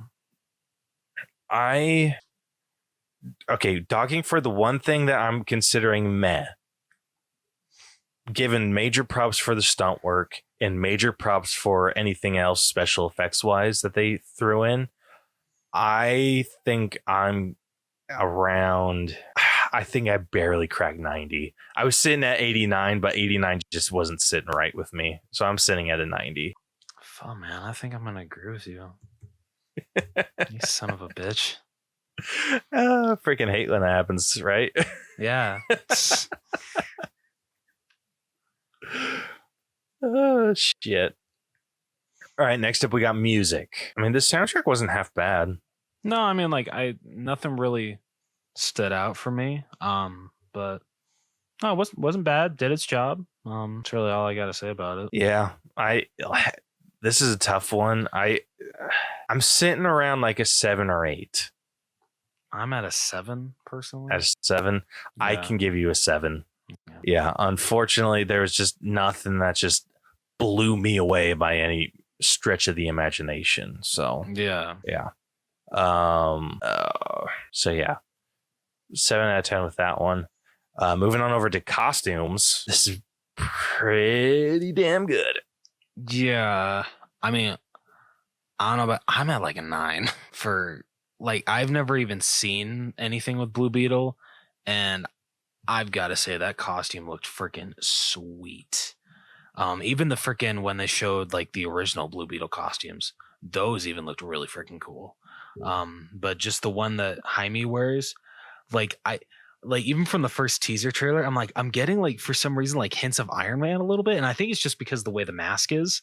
But like, I mean, there's nothing wrong with that. Because the freaking costume looks so freaking cool. It does. It like, okay, this is something that like I'm going take a mental note of next time. So like what I did with what we did with the acting, I'm also going to do that with the costumes, especially if there's like a standout I like that. Okay. outfit. I think we're going to have like another one of those things where we can like look at it. Yeah. But yeah, the suit was awesome. Yeah. Like, right. So good. I think a lot of the exoskeleton suits, they have very Iron Man vibes to them, but I think this felt pretty unique. And It did. Like you said, like the only thing that I felt like maybe gave me a little Iron Man-esque is the mask, but I think it's just like I think it's kind of just the way of the shape it is, and like especially towards like the jawline. But like other than that, like it was so original, so creative, and just looks so freaking cool. I can't say that enough of how freaking cool this suit looked. yeah, I like that it gave it wasn't like a solid mask. It like moved when he would talk. Yes. And then yeah, like you get like some expression in the eyes, and the eyes weren't like basic Iron Man eyes. It looked like they had like emotion behind them. Yeah. It kind of had like Transformers vibes. Ooh, yeah, I like that. with the eyes. So like it kind of had the metallic look, but then like they were still like expressive. Yeah. But I can definitely see where you're coming from with like the Iron Man, because it did have like the little like straight point and kind of like outline the face in like with the blue, and then the face was black. So it definitely gave off some Iron Man vibes. Yeah. But I think it worked out. It did. It really, really did. I think another thing that helped a lot too, because I think it's hard to not get Iron Man vibes with a suit like that, was the scarab on his back, and how it had like the beetle arms, or whatever you want to call those, sticking up from the top, like off the backpack area. You know, I'm Like, I kind of think that helped. shocked that during the movie I never thought about this, and I don't know why I just thought about it. But like, I'm wondering if some people thought of like the Iron Spider, with those. I mean, but like I said, like I never thought about it during the movie, so like it wasn't even noticeable at all. Like they made it its own. Yeah. Well, I mean, fair enough. I mean, so you can definitely make that comparison, but I think with the Iron Spider, his kind of come up and like, it's like a hug. So it's like up and like off to the side like this, where his are like up higher and like kind of come around his. That's a good from point. behind his head. Yeah, that's a very good point. I mean, it's a minor difference, but I think it's just distinct enough so it's not immediately triggering your like, oh, that's from freaking Spider-Man. Yeah, very true. Yeah. So yeah, I can definitely give you a 9. Hell yeah. I do got to point out, I didn't like George Lopez's costume. You didn't like his costume? The beard I could have let go. Okay. The hair was just too much. A little too. Yeah, fair enough. Touche. Yeah, it bothered me anytime that he turned around and I'd see that like nasty little rat tail that he had. I'm like, oh. Why couldn't you have the clean cut like you did in George Lopez? Okay, for Crazy Uncle, I don't think a clean cut would have been the move. Touche. I think like you cut the rat tail, kind of give him like still give him that mullet look and give him the crazy beard. I think that worked well enough for the character. It's just you can't do both. Yeah. Touche. Like it went to the point of it passed the line of Crazy Uncle into gross. Yeah. Yeah, fair enough. Yeah, but I'm not dogging it too much because I still really liked him. Yeah. So yeah, costumes. Like I said, definitely agree with you. 9 out of 10 on that one. All right, last up, we got our own personal score. So I think this is where there's going to be a large difference. Yes, I agree. So who's going first? I want to hear you. I want to hear your thoughts first. Okay, all right, gladly. Um, so like overall, I thought this was a good superhero origin story, but for me, it's just good. Um, like I loved the whole family aspect. I feel that's what brings it up for me. If it weren't for that, like I'd be a lot lower than I actually am. Um, but just I don't know. There's a lot of stuff here that I've already seen in an origin movie, and I might have seen it just done a little better. Um, but what saves this is the freaking cast. Like I said, the family aspect. Um, there's a lot more good in here than there is bad when it comes to a superhero origin movie. But I I did have a good time. I will definitely be watching it again when it comes out on 4K. So personally, and Caleb's probably gonna kill me for this, but I'm at an 80. Damn. Yeah, sorry. I think I definitely enjoyed this movie a bit more than you. I know I did, but I think this has been one of the more fun DC movies to date for me. I really enjoyed Shazam, or Fury of the Gods. Yeah, I really enjoyed that one. I had a blast with The Flash, like despite the issues it has. And this is just one of those other ones that I had a really good time with. Going in and seeing, like, I would compare this, at least my level of enjoyment, probably to Shazam. I'll say the first Shazam. Okay. Where it was enough of a shock to the system, because like we got nothing but like dark DCEU for like a long time, and then we get Shazam where it's like, oh, kind of nice and bright and cheery, and so like I said, shock to the system with that.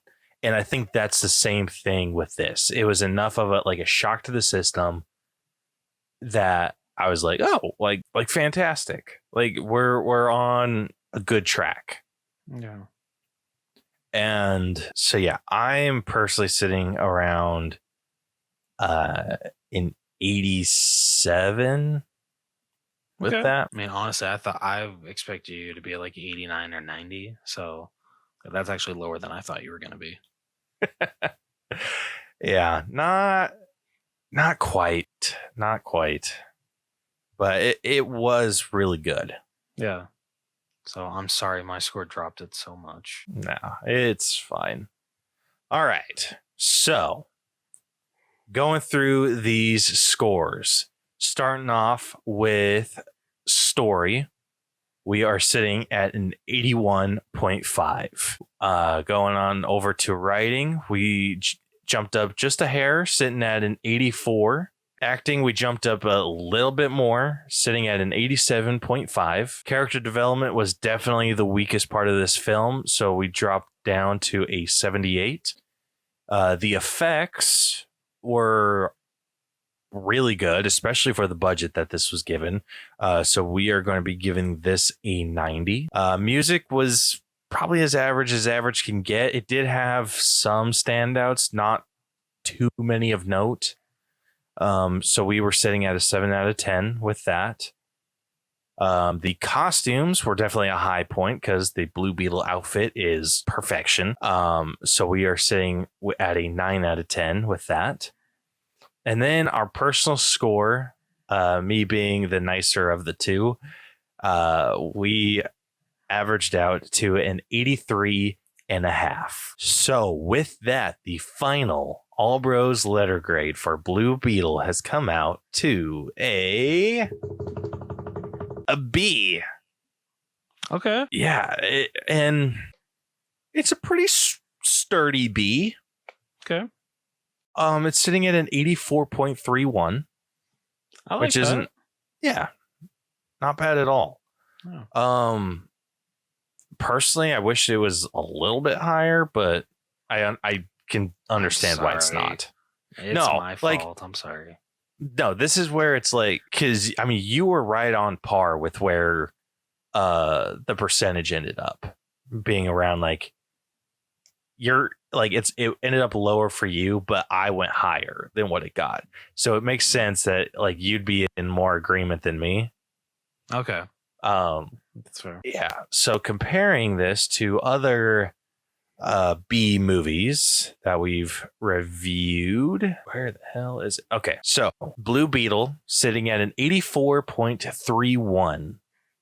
That puts it below Avengers Age of Ultron. It is below Prey. It's below Christopher Robin. It's also below The Matrix Resurrections. And it is below Megan. Okay, wow. Trying to see if there were any other super movies. Oh, it is below The Flash. Personally, I'm okay with that. I know you're probably not.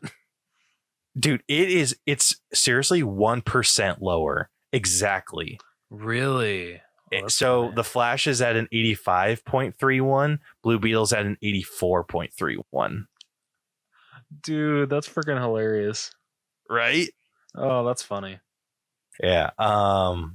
Yeah, going the opposite direction. This might be a little interesting.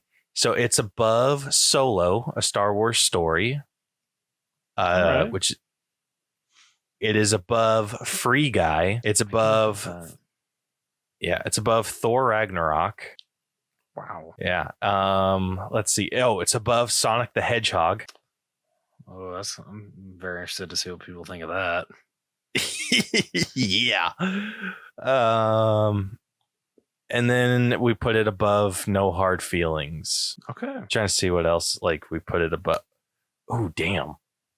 We put it above James Gunn's Suicide Squad. What? Oh no, I'm sorry. I disagree with that. I know I can't disagree with these scores, but that's one that I disagree with. Dude. What? Wow. What? How did that happen? We gave the Suicide Squad that low? I genuinely do not know how that happened. Holy shit. All right, let me see if I can freaking find. That is insane. Suicide Squad. Where is it? Dude, where the hell? I don't remember where Suicide Squad was. Was Suicide Squad before or after Free Guy? I swore it was before. Okay, was it before or after Zack Snyder's Justice League? Oh shit. I can't remember. It might have been before. Okay, hold up. I am going to try this. All right, the Suicide Squad and Blue Beetle. Okay. So I'm going to go through and you tell me which one you think is higher. Okay. All right. So starting off with story, Suicide Squad. we actually gave it to Blue Beetle. Really? Okay, wow. All right. Writing, I would say Blue Beetle's higher. we actually gave it to Suicide Squad. God damn it. All right. Acting, I gotta say Suicide Squad. it was close. It's half a percentage difference. But which one? All right. won? Character development. I'm trying to think who we even did character development on in the Suicide I know Squad. it was. I think we ended up doing it on Idris Elba's character. Okay, so Blue Beetle? Yeah, we did. Yep. Okay. Blue Beetle's higher. Effects. I want to say Blue Beetle. Yep. Okay. By 1%. Okay, shit. Music. Suicide Squad. This one's kind of unfair because it's same score. Wait, what? We gave the Suicide Squad soundtrack a 7? Yeah. What the hell's Dude, wrong with us? The soundtrack for Suicide Squad wasn't that good. It was like at least an 8. It What the wasn't. hell was I? It wasn't an 8. Yeah. Yeah, it was. Freaking that You were opening out of song. your mind. That freaking opening song. Okay, one opening song. I got other examples. Okay, well, we gave it the same. Bullshit. All right. Costumes. Okay, Blue Beetle. Yep, we gave it to Blue Beetle. Suicide Squad, we gave an 8 out of 10. Okay. All right, and then our personal score, I feel it's probably Blue Beetle. we did give it to Blue Beetle. What did we give Suicide Squad? An 81. What the fuck? I know. Did we have someone on Suicide Squad? I don't think we did. I think it was just the two of us. What the hell is wrong with us? Wait a minute. That can't be true. That can't be true. Oh crap! Where did I store all these? All right, hold on. I'm gonna look real quick because I'm like pretty freaking sure that Suicide Squad. Aha! We did have a guest on that one. It was the Wheel of Horror guy. Oh yeah. All right, I got some words for him. I'm just kidding. I'm kidding. All jokes. But I can't believe we gave it that low. I want to retry. I want to redo. It's 1%. I don't care. The fact that in my eyes that Blue Beetle is higher than the Suicide Squad, I'm sorry, that just can't be a world that I live in. But unfortunately, it has to be. I will say the only thing that I'm like kind of disagreeing on is story. I think What did we give Suicide Squad? we gave it an 80, Yeah, I would have given which it. I mean I kind of stand by. Of course you do. Dude, it's freaking close. Like I'd give don't it get like me an wrong. 83. It's stupid close. Despite how much you want to throw a bitch fit over it. I will gladly throw a bitch fit. I don't care. Now, see, if it was just Suicide Squad, oh yeah, by all means, Blue Beetle is a freaking masterpiece compared to that movie. But James Gunn's The Suicide Squad, I'm about to throw hands. I'm just saying. Yeah, that's fair. So some wild shit happened this episode. Yep. No kidding. But yeah, that's all I got. All right, cool. Well, before fists start a flying, that definitely concludes this week's episode. If you like what you heard and want to hear more, excuse me, be sure to subscribe to us wherever you listen to podcasts. We are damn near everywhere. Spotify, Google Play, iHeartRadio, all that fun stuff. If you want to check out our social media where you can answer our question of the week, recommend movies to us to break down for our mini breakdowns, stuff like that. You can find us at Facebook, where we are facebook.com/The Allbros, Twitter, Instagram, and TikTok at The Allbros. Or if you prefer to contact us through email, we are the allbroschannel@gmail.com. If you want to check out our merch store, you can find it at tpublic.com/The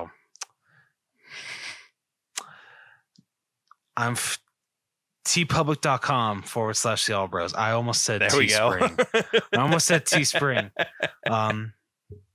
And if you want to check out our website, you can do so at tinyurl.com/The Allbros. Next week on the podcast. Goodbye, Sam. Thanks for tuning in. Next week on the podcast, just because me and Caleb have had a change of heart, we're going to try something different here. We're actually going to be breaking down Fast X next episode. Dude, bullshit. Dude, don't you freaking dare. I just want to see your reaction. I got talked into that, and you know what? I'm glad I did it. His reaction was fantastic. Cold day in hell. Who told you to do that? What? Who told you to do that? One of my employees. Oh man, that was worth it. I was like, dude, because I know what we're talking about next week. I was like, what the hell does it mean change of heart? Like I was like, okay, doing this from the get. Yeah. my hell. You're okay. You got me. Yeah. But no, okay. Next week, we'll be breaking down Wes Anderson's Asteroid City. So I feel this one I feel has like been like not controversial, but like it seems like people either love it or hate it. And many people have called it like if like you're not a Wes Anderson fan, a lot of people have said like this is one of the most boring movies that they've ever seen. So yeah, I mean, I'm a huge Wes Anderson fan, so we'll see. Yeah, so this is going to be interesting. I haven't seen it yet. Have you watched it yet, Caleb? Not yet. Okay. So this is going to be very interesting. But yeah, anyway, you can look forward to that on the next episode. But until then, this has been the All Bros Podcast. I am Jonathan. And I'm Caleb. And we will catch you guys next week. So long. I tried to do a voice. So long. Deuces.